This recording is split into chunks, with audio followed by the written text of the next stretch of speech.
श्री अश्विनी देवता स्तोत्रम्। ओम श्री अश्विनी कुमारभ्यां नमः।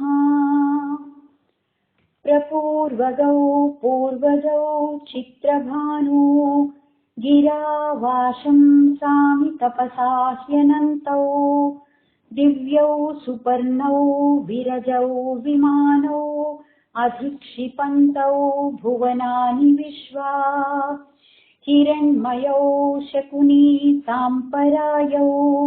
नासत्यदस्रौ सुनसौ वैजयन्तौ शुक्रं वयन्तौ तरसा सुवेम्ना वधिव्ययन्ता वसितं विवस्वतः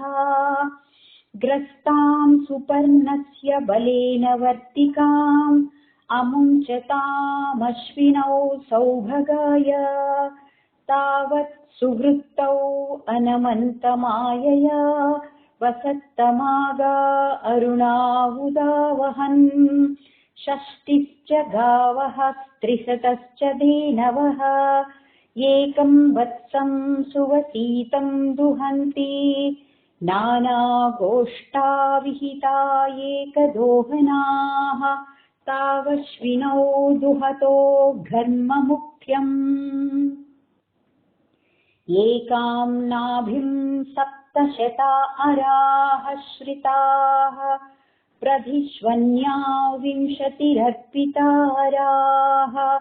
अनेमिचक्रं परिवर्तते अजरं मायाश्विनौ समनक्ति च शनी एकं चक्रं वर्तते द्वादशारं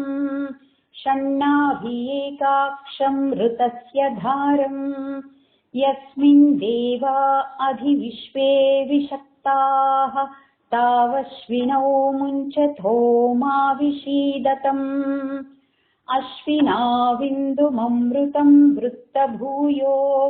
तिरोधत्तामश्विनौ दासपत्नी हित्वा गिरिमश्विनौ गामुदाचरन्तौ तद्वृष्टिम् अह्ना प्रस्थितौ बलस्य युवां दिशो जनयथो दशाग्रे समानं मूर्ध्नि रथयानं वियन्ति तासां यातं ऋषयोऽनुप्रयान्ति देवा मनुष्याः क्षितिमाचरन्ति युवां वर्णान् विकुरुधो विश्वरूपान् ते धिक्षिपन्ते भुवनानि विश्वा ते भानवोऽप्यनुसृताश्चरन्ति देवा मनुष्याः क्षितिमाचरन्ति तौ नासत्यावश्विनौ महिमा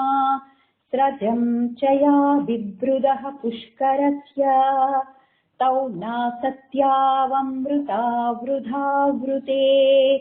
देवास्तत्प्रपदेन सूते मुखेन गर्भं लभेतां युवानौ गतासुरे तत् प्रपदेन सूते सद्यो जातो मातरमत्तिगर्भः तावश्विनौ मुञ्चथो जीवसेगाः स्तोतुं न शक्नोमि गुणैर्भवन्तौ चक्षुर्विहीनः पथि सम्प्रमोहः दुर्गेऽहमस्मिन् पतितोऽस्मि कूपे युवां शरण्यौ शरणं प्रपद्ये। ॐ श्री अश्विनी कुमारभ्यां नमः।